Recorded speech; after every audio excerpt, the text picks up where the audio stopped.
שלום לכם. השקעות בנדל"ן בחו"ל הוא נושא שמעניין כמעט את כולנו, אבל לא רבים יודעים איך לגשת אליו.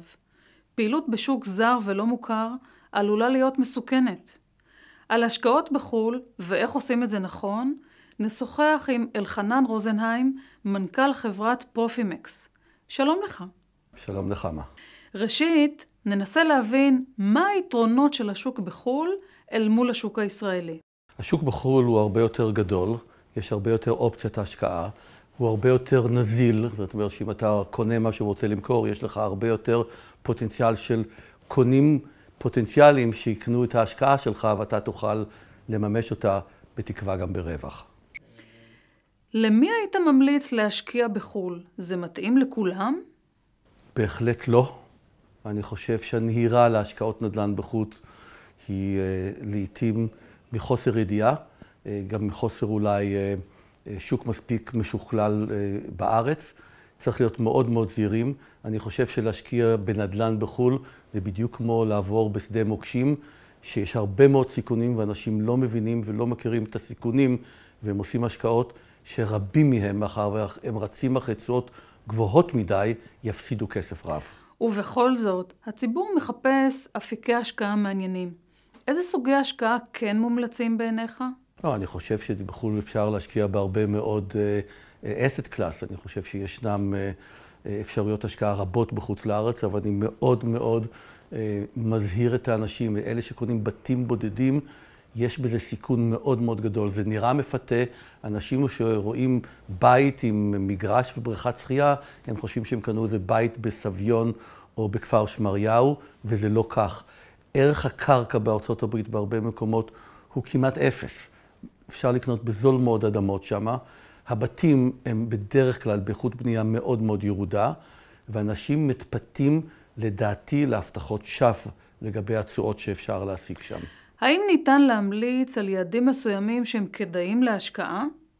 אני חושב שהרבה יותר חשוב כאשר עושים השקעות נדל"ן בחו"ל, פחות חשוב להסתכל על המקרו, אלא חשוב מאוד להסתכל על הפונדמנטלס של העסקה הספציפית.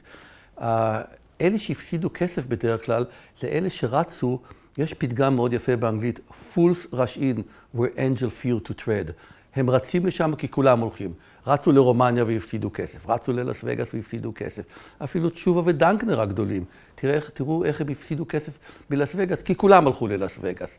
האם זה נכון לא להשקיע בלאס וגאס? לא. צריך לבדוק את המהות של העסקה.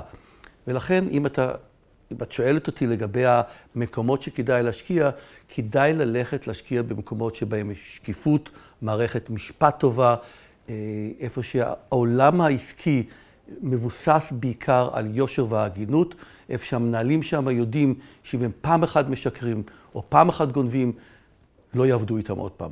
מה שאנחנו רואים בארץ, כל כך הרבה פעמים אנשים לא נענשים על זה שהם רימו, שיקרו או גנבו, וממשיכים הלאה למכור את מרכולתם, כי אין מורא בפני החוק, אין פחד, אין עקיפה, ועל זה כואב הלב. כבר אמרת, אלחנן, שההשקעה בחו"ל היא כמו הליכה בשדה מוקשים. ממה אנחנו צריכים להיזהר כאשר אנחנו ניגשים להשקעה בחו"ל? על זה נצטרך לדבר חצי שעה לפחות. אני כתבתי מדריך להשקעות נדל"ן בחו"ל, יש פרק שלם על סיכונים, ואני מציע לכל מי שרוצה להשקיע בנדל"ן בחו"ל, הוא יכול לקבל מאיתנו את המדריך הזה ללא כל חיוב, ואנחנו נשלח לו את זה, ושיקרא את הפרק על סיכונים לפני שיעשה ההשקעה.